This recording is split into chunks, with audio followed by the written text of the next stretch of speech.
It's KC 101, time for another edition of Saturday with Seniors, brought to you by FCCB. The local branches in Wellsboro, Mansfield, and Blossburg are proud to sponsor this and each edition of Saturday with Seniors. First Citizens Community Bank, building better communities for over 150 years, member FDIC. And you can hear this show and all of our previous shows on a link through our website, kc101fm.com. We have them all on our YouTube channel.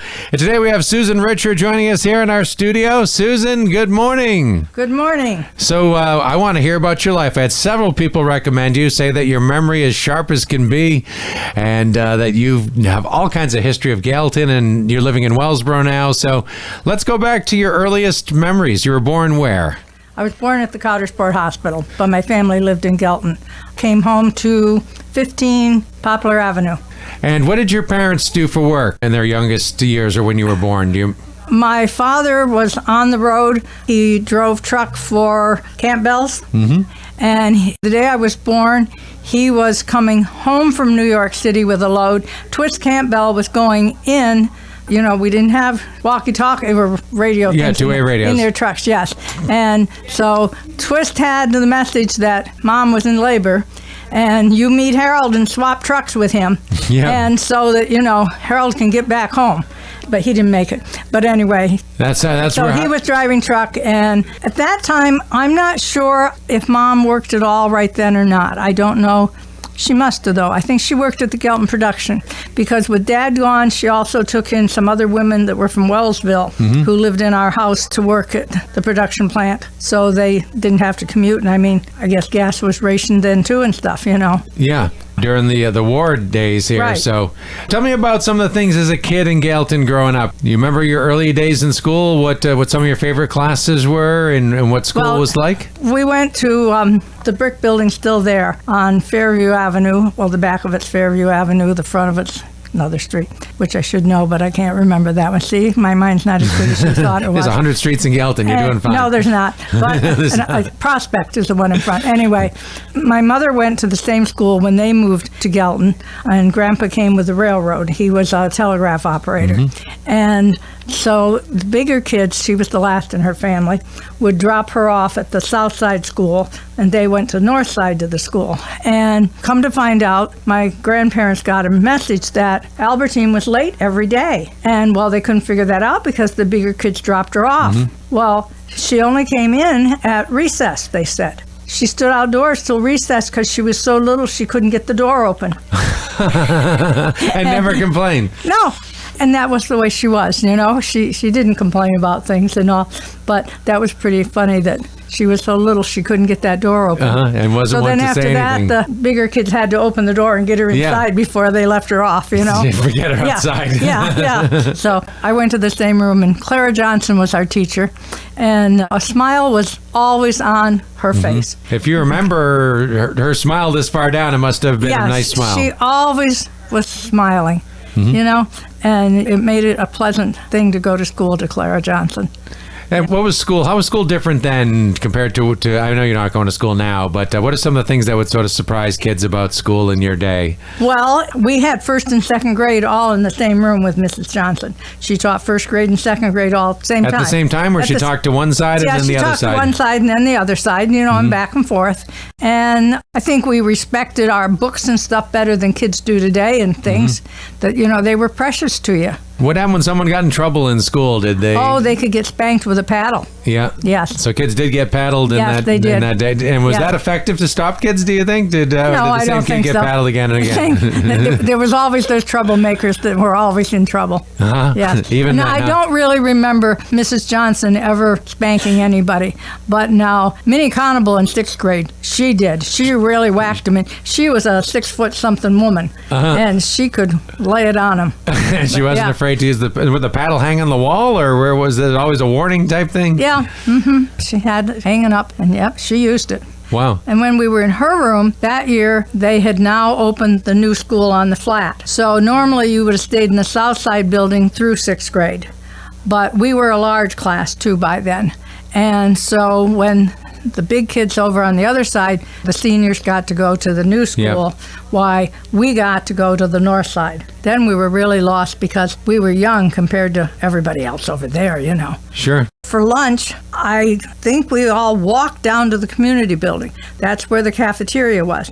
And even the kids on the north side came all the way down the hill to Main Street, across town to the community building for lunch. You didn't need gym class. You just got your mile walk every day. Right, yeah. It was kind of funny that, in later years when my own children went to grade school, they bused those kids over for lunch at the cafeteria every day. Wow, very interesting stuff. Yeah. So what was Galeton like when you were a kid? Galeton's had many fires. Main Street was much bigger when you look at the old pictures, for those who haven't seen them. Do you predate those fires, or were those after? I don't know what years those happened. Well, the early fires, no, I don't remember. The later fires, I know well. My husband was a fireman, and I remember the one Main Street fire would have been probably 64. We had been to Cotter Sport. I had got my first glasses. And we came into town, and you could see the fire before you got into Galeton. And so we went up by the house, and he ran in and changed his clothes, and I dropped him off in the alley, and I went back home, and I have the baby, and it's 20 below, and no key to get back in the house. He had the key. Mm-hmm. And so I took her up to the neighbors, and I picked all the putty out of one little pane of glass in the back door, so I could put it back in, so I could get in the house. Master at that. At the baby, yeah. So, I remember the fires, and I know another time when he came home from the fire, might have been that one or one of the other Main Street ones, but his clothes were so froze, his pants literally stood up in the bathtub.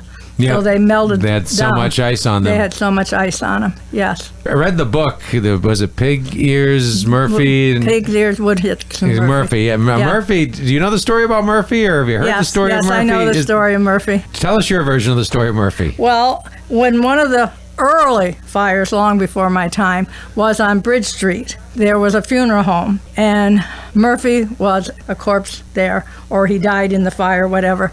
And they embalmed him, and they had him in the window of their funeral home, and then he burned up in another fire. Yeah, he was like a display model. He was a display model. From what work they could do at the funeral. Can you imagine a real person, a dead real person in the window? Because funeral homes don't advertise that way today, let's face it. No. Thank goodness. I'm not sure if they ever knew Murphy's full name. No, he was sort of a mystery. They made it up. Yeah, he may have been a transient, or they weren't really too sure. No, they thought he was probably one of the Woodhicks. Lumber was big in Galeton at the time, the hemlock mills. Mm-hmm. So I guess he was probably a worker, but then he just ended up in a store window as a marketing piece. Yeah. And then eventually a fire got him. Yeah, the fire. Wow. Galeton's had a lot of things through the years. There was a bowling alley there one time, and there was another movie theater. Was the movie theater you went down the stairs to get to? You went downstairs to get to the balcony, yes. And that was it was normal. For you, because you grew up there. Yeah, it was normal, yes. And you did. You went in on Main Street, and you went down a big flight of stairs, and it wasn't a couple 3 steps, it was like a whole floor or more, and the ticket window was there. Grandma Norquist was always there selling tickets, and one of the Norquist kids would be selling popcorn, and then you could go in there to the balcony. Those seats went layered, down, but you could go on down the main steps all the way to the bottom, and that was literally ground floor, and then you were on the floor where the stage was up 4 or 5 feet above you. It was interesting because it was in Ripley's Believe It or Not that you went downstairs to get to the balcony. Yeah, it's like going downstairs to get to the attic. It's just kind of a strange idea. Well, the same reverse idea is at the Galeton Hotel, which was directly across the street. It was said that you went upstairs to get to the cellar because it was built into the hill. Yeah. And on the main street, they had to go up probably 6 or 8 steps into the back of the hill, was what their basement was of the rest of the building, Yeah. So you went upstairs to go to the basement.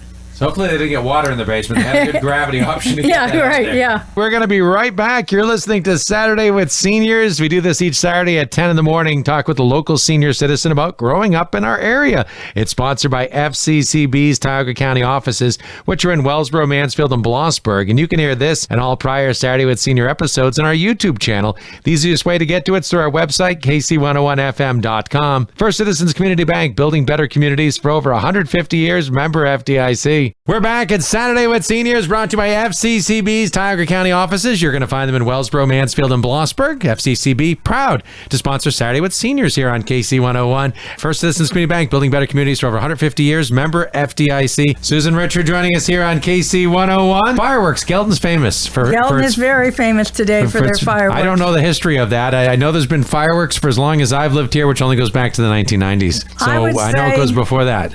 I would probably say late 40s, early 50s. A few guys around town decided that there should be fireworks, and they went up on what we call Brewery Hill, from where the Swatzenbaugh Brewery used to sit, and shot off some fireworks. And they had some nice fireworks, and everybody came to see because you could see it from all over town.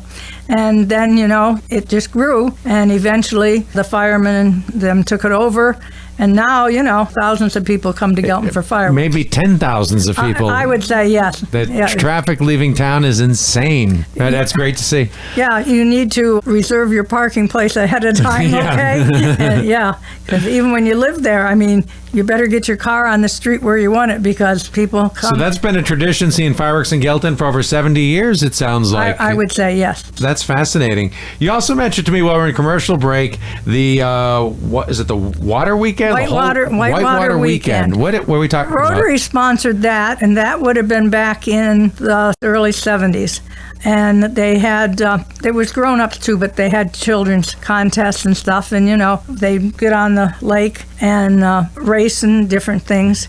And my children really enjoyed that. Now, I think it's a unique experience, but we had an art show in the band house in a different location than where it's sitting right now. And we couldn't leave our art overnight. So my children and I slept in the band house overnight on the floor, But I don't think people normally slept in the band house, It wasn't for sleeping. But I thought that was pretty unique, and it's nice that at the office I can still look out the window and see the band house. Sure. That it's been kept in good repair. Now, Centertown Park and the lake that is around that, was that lake rebuilt? You were showing me an old newspaper article. Did that get rebuilt, or was there a lake before that? No. There was just two rivers. The West Branch came down and the South Branch came. And then they got a grant back in 1966 it started, okay? And 68 construction began, and I don't think they had it complete because they had to take out what they called the island. Between the two rivers, there was what kids called the island. It was out there in the middle, and you only could get there by wading through water or swim if the water was high. And the kids always had forts and stuff out there. I'd never been to the island. And but all that had to be dredged and taken out.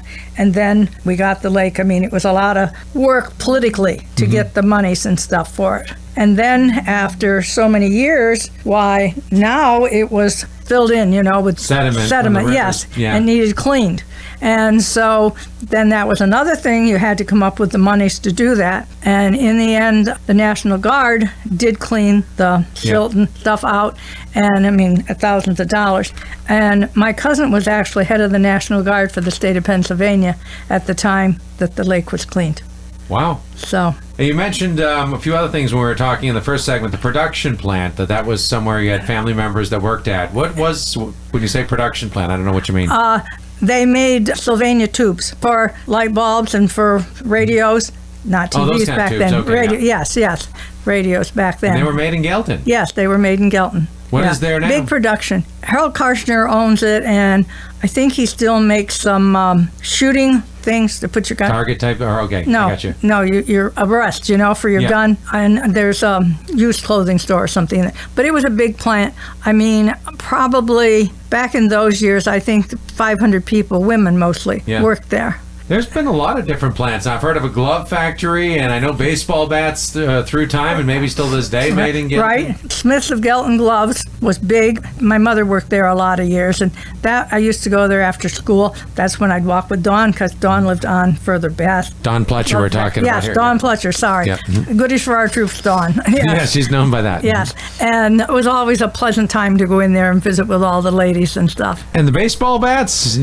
The baseball bats. Are they still making baseball bats? Well, they don't actually make them in Galeton. They cut them in lengths and all, and they turn them to a certain point, but then they're finished in Louisville. Or there's a factory up in New York State, too. Yeah. But they're still making them to this day They're still in making Galeton. them there, yes. Yeah. So if you think about all the famous baseball players that may have used a baseball bat Yeah. that came through Galeton, Yeah, it's interesting, isn't it? it really is a lot of neat history Yeah. there. So you live in Wellsboro now. At what point did you move from Galeton to Wellsboro? I bought the house 12 years ago, and 10 years ago, I quit my job. It's my own business. Yep. And I said, I'm done, and moved over. And it was really funny because I quit every other day. When something didn't go right, I'd tell my niece, I quit. And, of course, I kept right on working. So this one day I said I'd had a problem with the state because in our office we also do license and tags. And I said, I quit. I'm done with this. I'm not going to do this anymore. And Leslie said, yeah, you say that every other day. So the next morning, I didn't go to work. So by 10 o'clock, Leslie called to see if I was sick. And I said, no, I told you yesterday I quit. And she said, I got news for you. You didn't quit yesterday. You're coming to work today because my father-in-law just died. He was the manager of the ball bat factory. Oh. And so I had to go back to work for another week. On his behalf. Yeah. Well, very interesting. I appreciate your story and your life and all these tales of Galeton. And I learned some more about the history of Galeton, which is fascinating. I'm sure there's some listeners that are also very interested in what you've talked about. So thank you for sharing. Thank you for having me. Susan Richar joining us here on KC 101. It's Saturday with Seniors. Again, thank you to our sponsor, First Citizens Community Bank, FCCB. We do this each Saturday morning at 10 a.m., and it's brought to you by the local FCC branches in Wellsboro, Mansfield, and Blossburg. First Citizens Community Bank, building better communities for 150 years. Member FDIC. And remember, you can hear this and all the previous episodes through our website, KC1.